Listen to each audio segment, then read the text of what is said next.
marami sa atin, maraming pera. Marami din sa atin, maraming ari-arian. Bahay,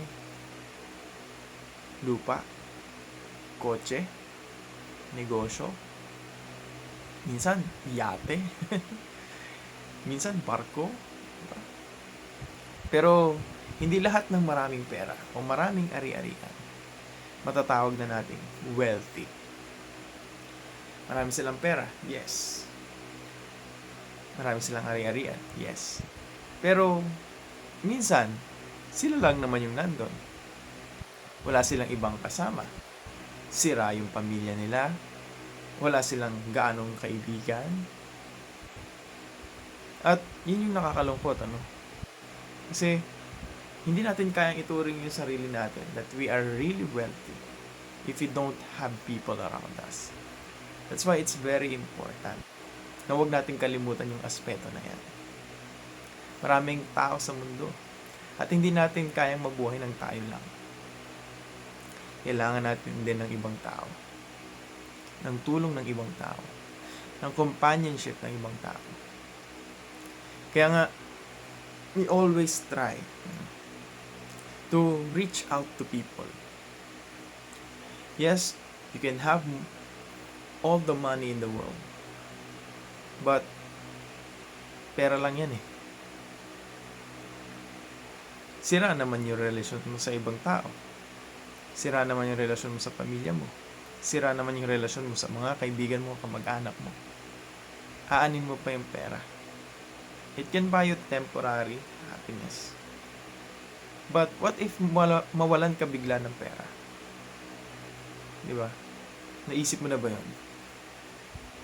Are there someone or somebody that will help you?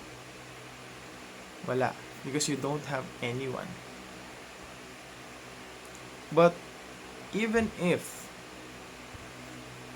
you have a lot of money, but marami kang mga tao sa paligid mo na kaibigan mo, kamag-anak mo, you treat them well, no? You support them, you help them, I doubt na kapag ikaw naman yung nawalan, hindi nila gagawin yung ginawa mo sa kanila. Yung pagtulong, yung pagsuporta, yung pag-motivate, di ba? Kaya nga napaka-importante for us to understand. Especially kung gusto natin na talagang masabi na tayo ay wealthy. Hindi lang yung basta may pera.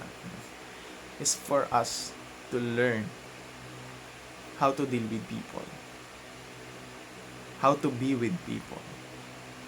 Because there will come a time na marirealize mo, kailangan mo pala talaga ng ibang tao sa buhay mo. Hindi lang puro sarili mo, no? Hindi sapat na marami ka lang pera. Mas masaya, no? Na marami kang pera, marami kang ari-arian, and you get to enjoy those things together with somebody. Your family, mga kamag-anak mo, your friends, no? And other people, your followers, di ba?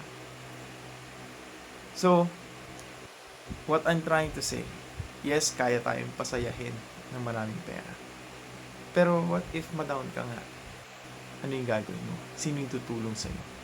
That's why, kung gusto mo talaga, no, na matawag ka na wealthy, and if you want to be happier, no, maganda na meron kang pera. Magagamit mo yun. Pero mas maganda, kung marami ka ng pera, marami ka ring tao sa paligid mo na handang tumulong sa'yo in times of need, in times of trouble, at hindi ka iiwan. At susuportahan ka sa lahat ng gusto. So,